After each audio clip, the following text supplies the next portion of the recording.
जय श्री कृष्ण। धार्मिक व्रत कथा में आपका दिल से स्वागत है। आज हम सुन रहे हैं श्रावण मास में तो कथा। शिवजी ने कहा, सनत कुमार, अब मैं शीतला सप्तमी का व्रत कह रहा हूँ, आप इसे ध्यान से सुनना। श्रावण महीने की शुक्ल पक्ष की सप्तमी का रोज व्रत करें। पहले दीवार पर बावड़ी लिखकर उसमें अशरीरी दिव्य रूपधारी गिनती के 7 जल देवता लिखें। 2 लड़कों के सहित पुरुष नारी, 1 घोड़ा, बैल, नरवाहन सहित पालकी ले। 16 उपचार द्वारा जल देवताओं की अर्चना कर ककड़ी दही भात का नैवेद्य अर्पण करें। नैवेद्य पदार्थों का वायन ब्राह्मणों को दे दे। इस तरह 7 साल तक व्रत कर प्रति 7 सौभाग्यवती को भोजन कराकर उद्यापन करना चाहिए। एक सोने के पात्र में 7 जल देवों की प्रतिमा रखकर लड़के के सहित उन प्रतिमा में पहले रोज शाम को भक्ति द्वारा अर्चन करें। दूसरे रोज सुबह गृह होम सहित चरु होम करें। जिन्होंने पूर्व इसका किया था उन्हें जो फल मिला उसे आप सुनो। सौराष्ट्र देश में सोबन नाम का एक नगर था। उसमें एक धनी सब धर्म को मानने वाला निवास करता था। उसने निर्जन तथा विरजन वन में व्यापी खुदवाई।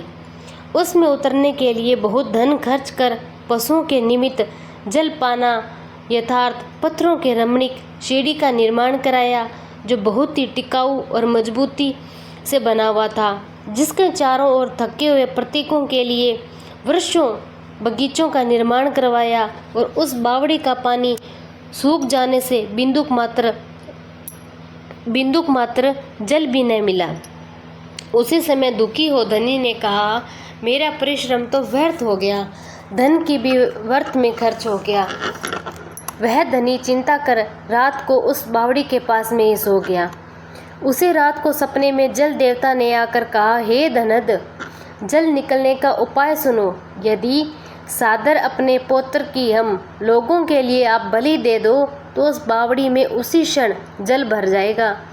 इस प्रकार सपना देखकर धनिक ने अपने गृह में आकर अपने पुत्र से सपने में सारी कथा कह दी।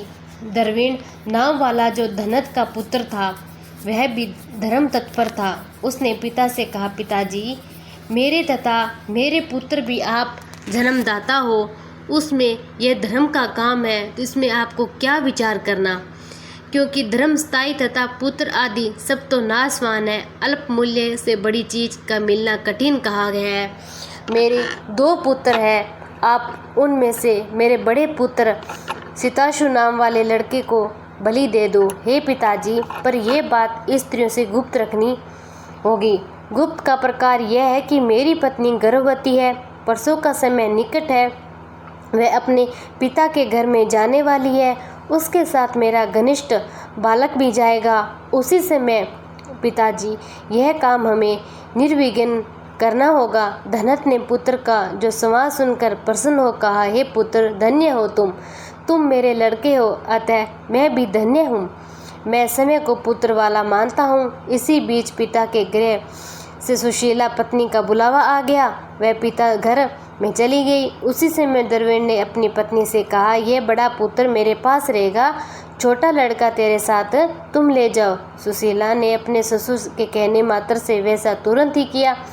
उसके जाने के बाद पिता और पुत्र दोनों उस सिताशु लड़के की देह में तेल लगाकर नहलाकर सुंदर कपड़े आभूषण से उसे भूषित किया। वर्ण नक्षत्र पूर्वाषाढ़ के आने पर प्रसन्नता से उस बावड़ी के किनारे उस लड़के को खड़ा कर दोनों ने कहा, इस लड़के की बलि से जल देवता प्रसन्न होंगे। उसी क्षण पुत्र की बलि से शुद्धा तुल्य जल से बावड़ी पूर्ण हो गई।